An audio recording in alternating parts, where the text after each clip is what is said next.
was the most dangerous situation that you got into because you were in the mood? I got drunk at a bar on a business trip. The bar was in a restaurant that closed pretty early. I was outside having a smoke when one of the employees came out after a shift and asked if I wanted to go to a party and meet some girls. I said yes. It was a crack house. I smoked crack because it seemed like a better idea than being murdered for being a narc. I was still wearing a suit and tie. Story 2. I had a neighbor like that. Worked as a cook at Denny's and a bartender somewhere else. After the last call, would invite complete strangers to his tiny apartment and party until 5 a.m., waking us all up. One weekend, 2 girls had a fistfight outside of his door before they were dragged away by friends before the cops arrived. The next morning, he's out in the hall, scrubbing away the bloodstains, swearing that this will never happen again. Hours later, he's back at it, and his guests had an all-out brawl in the hallway. Story 3. I was talking to a guy online and thought he was super hot. At 17 years old, I drove 4 hours to be an internet stranger and get some strange. Luckily, he was exactly who he said he was. My parents found out I was driving home in a torrential downpour. My dad printed out statistics on internet stranger danger when I got home, and I was obviously grounded for a long time. Anyways, we're married now. Story 4. Well, I kind of got essayed. You can judge for yourself if my label is accurate. I'm not entirely sure. When I was 16 and my friend was 17, she asked me to have a feast on a supposed cat. Since I wasn't getting any female attention and she was hot, I agreed. Became a regular thing. She would degrade me while I did it. Wasn't into it at the time, and they weren't the normal kind of insults for a kink either. These were personal. Till the last time she told me to take my pants off, so I was excited, scrambling to take my pants off. Did not notice her phone was out because it was halfway in her purse. As I get my chicken out, she begins to laugh and then said, "What the F is wrong with it? I do have a slight deformity." Then told me to get out of her car, so I did. Turns out she snapped a pic of it and shared it around school. The whole experience had me on the edge of unaliving myself. First sexual experience, by the way. We were actually friends in kindergarten and first grade. I still don't know what I did to make her hate me so much to do this to me. Sometimes there is actually nothing we did. It's better to kind of hate on someone else. The one way I can kind of really explain this is if you hate yourself so much, it's nice to see other people in misery. So if they're like getting bullied at home or whatever, but they can kind of ruin your life and kind of take their attention away from their life and see how crappy now your life is, it's like a short relief for them.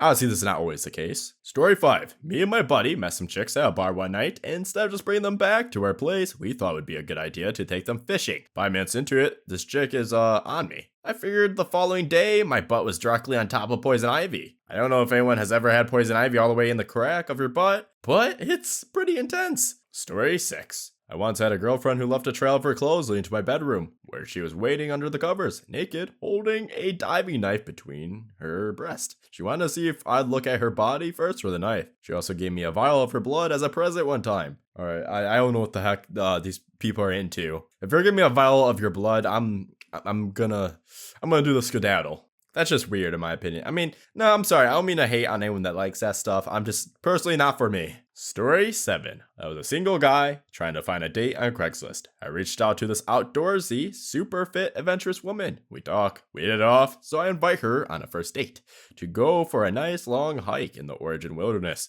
I pick her up from her place. She had a backpack full of survival gear with a machete strapped to the side. I thought bringing it along was kind of weird, but my desire to spend some time with this girl clouded my judgment. We go out into the wilderness, go for a hike. Starts out great at first. A few miles in, we come across a river. We decide to go skinny dipping and had some crazy love making by the river. Afterwards, we are covered in mud and other things, but decide to start heading back. She decides she doesn't want to get dressed again. She also wanted to take a shortcut, insisting she knows the way. This naked woman, covered in mud, pulls out her machete and starts hacking away through the bush. Sticks and thorns from blackberries tear at her skin along the way, adding blood to the mixture of things on her body. We go her way for quite a while. She was growing increasingly frustrated and angry. Finally, I tell her that I think we were going the wrong way, and I was going to go to a different way. She objected, but ultimately decided to start following me. I get us back to a highway and kind of tease her that I was the one that figured it out. She then grabs some nearby roadkill and throws it at me. I was rather angry about this, but I decided just to get this over with. We walk along the highway, her still naked, until we get back to the car. Only one person drove past us on the way back. I couldn't imagine what they thought, seeing me being followed by a muddy and bloody naked woman wielding a sword. I tell her she can't get in my car unless she puts her clothes back on. After some arguing, she finally does. We had a long and awkwardly quiet drive home. I dropped her off at her place and never spoke to her again. Yeah,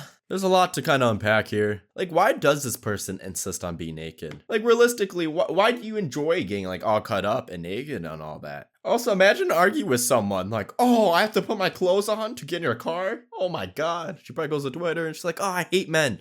They're so controlling. Like, no, this guy probably just doesn't want your blood and mud on his seats. Also, the whole roadkill thing is, what the heck? Like, you don't even know what's on that. That thing could have the new variant of E. coli that kills everyone. And you're just touching that thing? Story 8. After a long day of driving, my friend and I find ourselves in a small logging town looking for a place to rest. We stumbled upon a local bar and decided to have a few drinks. While there, we struck up a conversation with some of the town's residents, including some local women who invited us to a house party. At the party, my friend hit it off with one of the girls and they ended up in her bedroom. However, to our surprise, the entire local football team showed up at the house shortly after. We were worried that we were in serious trouble, but to our amazement, they simply drove us back to our cars and told us to get the crap out of town. It seemed like country hospitality had prevailed. Story 9. I was traveling in Mexico with friends about 14 years ago. I was 20 years old. Before smartphones, I was at a club with my friends and I hooked up with a local, went home with him, and didn't tell my friends where I was going. I ended up passing out during the deed and had some random girl and her partner were shaking me awake. I'm not sure where the guy went that I hooked up with. There was just a bunch of randoms in this house. The girl was giving me a lecture on the drive home about how dangerous what I did was and that this was in Mexico. I didn't know where I was, and they ended up driving me back to my hostel at 4 a.m., and I didn't remember where it was. So they dropped me at a bus stop that I remembered was close by, and managed to walk back.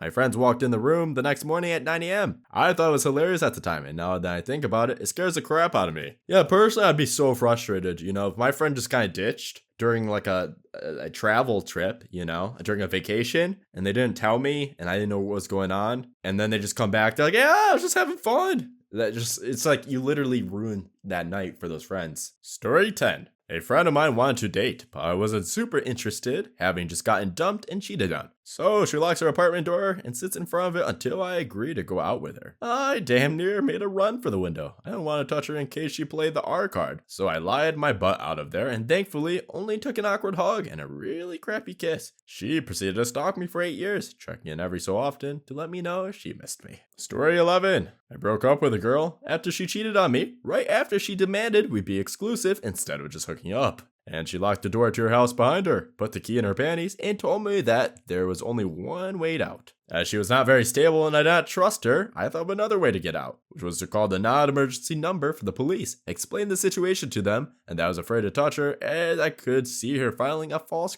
groping/R report if I tried to get the key from her. The police person just sighed and told me to hand her the phone. She reluctantly agreed to let me go, and afterwards the policeman told me to never call them with this kind of issue again. F them, I want the situation to be on record in case she tried to pull any crap. When I walked in the street, she still tried to prevent me from leaving by hanging onto my leg and crying, like a kid who wants their parent to buy them some candy at the store. I just wiggled my leg and noped the hell out of there. Fun times. Alright, to the policeman's credit, they probably just thought it was some weird kind of king thing going on. They probably just thought they're kind of like wasting their time. But yeah, I mean, it does make sense this person wanted it on the record. But I could understand why a policeman would be kind of irritated at a situation like this. It doesn't really sound like the most realistic, real thing that could happen, even though this was, I'm assuming, a real story. Story 12. My partner and I made love in a cornfield during harvest season and highest kites. The sound of an industrial harvester 20 feet to our left is what woke us up. They did see us and stopped the engine when my partner stood up. The tall butt. Story 13. I got in the mood for a hot, broken, desperate genius from a family of monsters and ended up with 7 years of psychological, physical, financial, and SA. Destroyed my career, credit, any chance of living the life I wanted to have in Austin. I escaped her for good in 2016 and I'll never be done recovering. 3 years later, and the new guy she put through the same ringer decided enough was enough and shot her for it. Her mom lied to the news and said she was a veteran to get points with her friends. He's still in jail and won't ever get to complete college or find a life beyond the mistakes his parents made in his 20s. F you, Sam. I survived. Story 14. I got invited to what I thought was my colleague's birthday, but turned out to be her cousin's. I thought I'd make the best of it, but ended up too drunk. We started making out in a construction site, which was muddy, and ended up being driven to her home in the boot of a van. We continued what we started in her room, but she was so loud. She had around 10 siblings living at the same house, mostly brothers. They started shouting and cussing since it was late. She told me to continue, and I did, since I was drunk. When they started fiercely hammering on the bedroom door, she went out and they started physically fighting. Her mother gave me a death stare, and I got my half-naked butt out of there and realized I was in the middle of the woods. God knows where. I ended up calling a friend who picked me and the girl up. She was physically thrown out of the house and drove us home. Grateful for Google Maps. Story 15. I think I posted this. I was working at a night shift at a call center, so meeting women was tough. And dating a coworker is always a bad idea, in my opinion. So I signed up for the usual sites in the 2014-ish. Had some connections that fizzled out, one connection that went okay for a bit, but wasn't quite right either. Then an attractive woman matches with me and shoots me a message. We start talking at school. We both work weird hours, have similar but not matching taste. We message back and forth in app for maybe a week. She hits me up one night as I am heading home from work and asks me if I want to meet her after she gets out of work for coffee at a nearby Waffle House. I work till midnight, so we would be meeting up at 1 a.m. I'm a large white man living in a metropolitan area in Florida, so I tend not to worry too much about being attacked by strangers. And she's cute, and it's been a while for me, so I agree to meet up. I pull into the parking lot, and the first thing I notice is there's only one customer seated in the Waffle House, and it's clearly an elderly man. The parking lot has no streetlights, so the only light in the lot is what spills out of the windows of the diner. Standing off to the side of the front of the building, you can just see several people milling about in a group. You can see a few cigs lighting up in the group, and can just barely make out other people not smoking. Something like 4 to 6 people is what it looked like. Alarms go off immediately, so I park my car, keep it running with the doors locked and lights on, and I shoot her a message in the app, asking if she's on the way. I see one of the people in the group pull up a phone like they are reading a message, and type a reply. She replies quickly that she is already inside. I ask if she's at the table or the counter. She says she is sitting at a table waiting for me. And again, the only person in the group outside that I have seen use a phone pulls theirs out exactly when she gets my message. Types something into their phone, and then I get her response. So at this point, I'm certain this is a setup. I text her back and ask if she is sitting at a table inside. Why is it I only see an elderly man eating alone and the staff working? Dude's phone lights up again, and then the group starts to move away from the building itself and towards my car, but it's already in gear and I just roll out of there. Her profile was deleted the following morning when I pulled up my messages. Probably avoided getting jumped and mugged that night. They probably thought fat nerdy guy would be an easy mark. Listen man, the number one mistake you made was going to a Waffle House. Like yes, Waffle House be good, right? But meeting at a Waffle House from a dating app is a little sketch in my opinion, especially at 1 a.m. Probably not the smartest thing to be doing. Story 16. Went to a house party from a girl's invite. Found out it was a house with nothing but drug dealers from out of territory/province. Realized I wasn't that interested in this girl anymore. Said my goodbyes and left with my buddy, only to get text messages that someone stole a bag of. They were blaming me and my buddy. We walked for about an hour through some trails when I got a text that they found it in the couch and they suspect another guy there was hiding it and planning on stealing it. Haven't seen that guy around since that night. Story 17. Back in my day, not even in the mood teenager could just use the internet to look at some boobs. Oftentimes, you had to go out and find them yourself. So when my girlfriend at the time called and said that her folks were leaving and that I should come by, I did not hesitate. However, I lived in a somewhat rural situation. It was a winter, and I could not drive a car yet. Fortunately, there are but some small inconveniences to the libido of a 15-year-old. I walked nearly 10 km through a snowstorm and across a frozen lake for those boobs. The lake was not frozen enough. I very vividly remember the booming sounds and the feeling of the ice cracking and huge sheets shifting and shuddering under me while I was near the center of the lake. I thought I was going to die, but I thought about the boobs waiting on the other side even more. I managed to make it across the lake and the last little ways to my girlfriend's house. Unfortunately for me, it takes a few hours to do that trip. I was there for less than 10 minutes before her parents got home and kicked my thirsty butt back out into the snow. When I proceeded to walk 12 km home around the lake, still through a snowstorm uphill. Yeah, it was definitely not worth in that situation, was it? You ever think though, like not to get too kind of deep into discussion with this, but obviously, it's a known thing, that drive is pretty strong, especially in teenagers. You think cavemen or, people that lived outside way back thousands of years ago, do you think they had similar stories where they knew they're like, oh, if I get to the village in time, there's going to be a waiting snack for me? I don't know. These are the things I think about. Story 18. This army couple were swingers. I was 19, and they had me over for drinking. And as me and her were trying to get this coworker to come over so me and her could do stuff with him, I went inside to use the bathroom while she was outside talking on the phone with a coworker. I come back out, she's totally chill and everything's fine. I was inside less than 5 minutes to pee, mind you. She asked me to go in to grab something and then starts messaging her husband to get me out of the house and that she knows I smashed him and all sorts of random, non-true crap. After a long night of a lot of her going back and forth with him through phone call and text and not even trying to talk to me, she goes MIA, so I go look for her while he's at the apartment. I hear a death-curdling scream from across the complex and run back, and he's beating her butt behind the front door, and she's begging me to help her. I try to intervene, and I'm begging him to chill. She somehow ends up on the screen-in porch, passed out after having a seizure, and he comes inside and grabs a huge knife, talking about how he should just unalive himself, and I have to talk him down, while worrying that she's not unalived.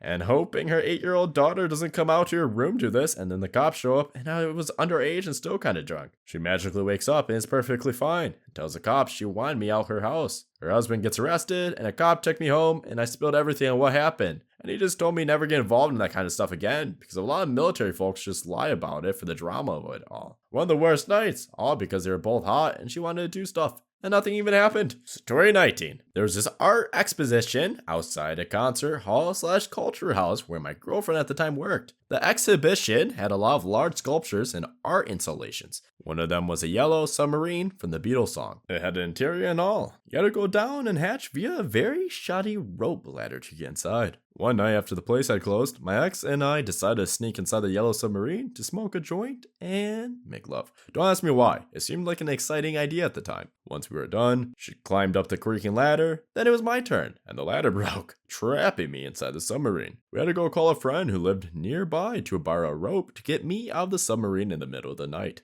Our friend found it so hilarious when he got the story and came with a rope to get me out. But it was close. I could have been trapped down there until they opened again the next morning and would have a bit of an explanation problem had the bosses discovered it. Story 20. At the age around 22, I met a gal online and went to meet her in person with sexual intentions. I got there and she was acting a little off. Come to find out, she had taken some acid about an hour before. That wasn't a problem for me. I'm experienced in psychedelics. I have very long hair, had my hair done, beard, casual American Jesus look, right? Except she thought Jesus had actually came down to make love with her, which was super intense once we got down to it. Afterwards, she goes to clean up and I put my hair up. I'm relaxing, still mostly naked, when she comes in and starts freaking out because she doesn't know who the guy is that's in her room. She pulls a baseball bat out from behind the door and starts swinging, demanding, "Who the F are you?" I try to talk her down, and she's going full out bad trip. I dart her around the room only to have her block the door. So I grab my pile of clothes and shoes and jump out the window. Make it to my car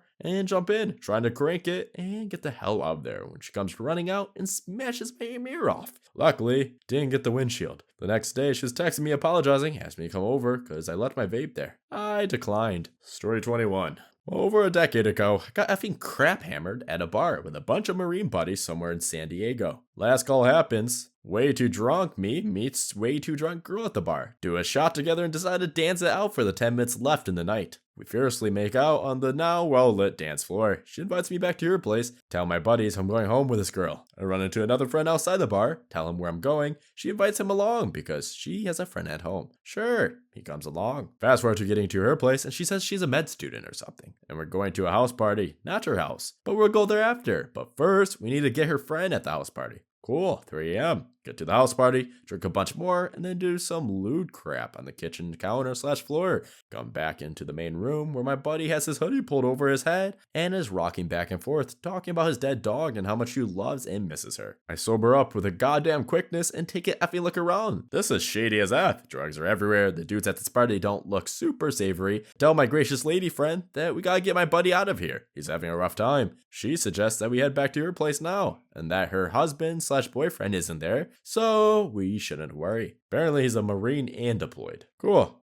First time I'm hearing this. Me and my boy go outside, I tell him, let's get the F out of here, and he and I take the F off. She then calls and texts me for like a half an hour, calling me an a-hole and all this other crap. I managed to get the ride back to the barracks. My buddy was drugged. He was offered and took a shot of something, and within a few minutes started tripping balls. Oh, and some dude pulled a knife on my buddy for no effing reason. I got the feeling we were going to be rolled if we didn't leave when we did.